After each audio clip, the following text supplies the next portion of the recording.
people swear they saw blood running from her.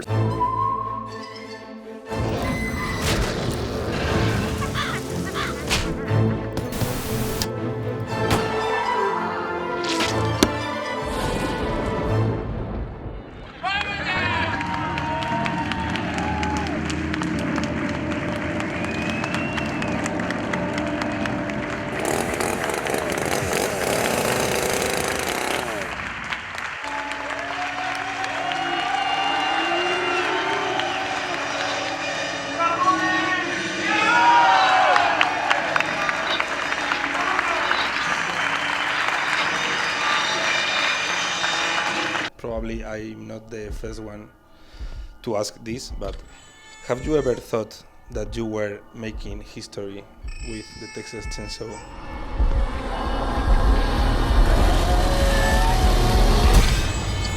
I have been asked this question a lot, and my modesty, I was not honest about it, but yes, I did. I knew, yes, I know that sounds arrogant as hell, but I knew I was making history.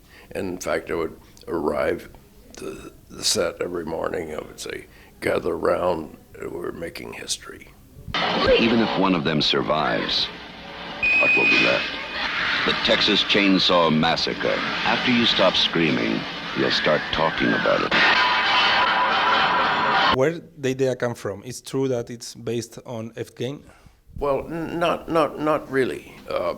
I mean, in spirit, because I had some family that lived in Wisconsin, and I was like 5 years old. They lived like 27 miles down the road from where Ed Gein was captured and institutionalized, and they told me these stories that scared the hell out of me about human skin lampshades, human skin furniture, and that just totally scared the hell out of me.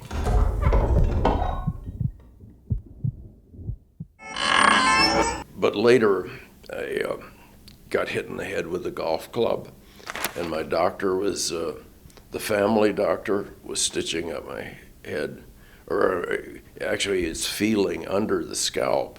And he told me that when he was a pre-med student, that he skinned a cadaver's face and dried it and wore it to the Halloween party at his school. That's where Leatherface came from. So maybe in spirit, it's has something to do with, well, of course it has something to do with Ed Gein.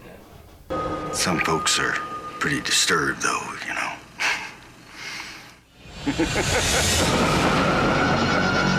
Ed Gein. For that reason, is in the second part, the guy who is every time scratching his head.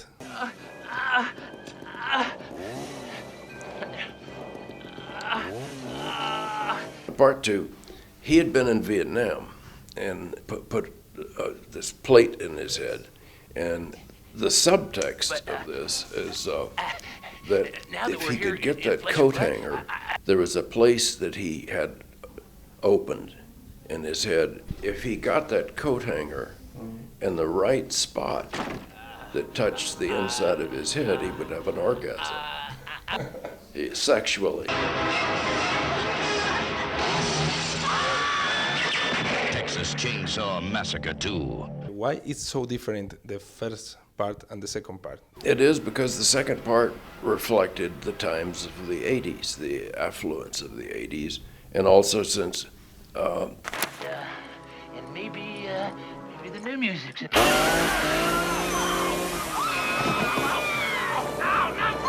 The first film, I suggested the gore. I mean, you know it was there, and people swear they saw blood running from Pam, the character that gets hanged on the meat hook, because there's a shot in the film where she's, I start on a shot of a wash tub to catch the blood, and then it pans up her body, and there's dried blood on the wall in the background. But you know, people swear they saw blood running from her. So most everything was done so you would draw those conclusions yourself. And you can make a much more graphic in your head than I can show you. How was working with the Canon films? How was those guys? Those guys were great.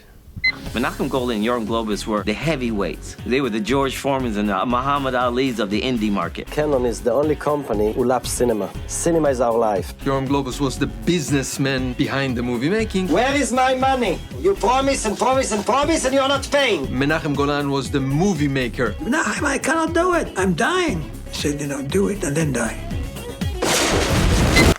Those guys were like old-time movie moguls that took chances that no one would take in LA. It's hard for me to say Hollywood, actually, but they were like a breath of fresh air, and they loved movies. They loved movies.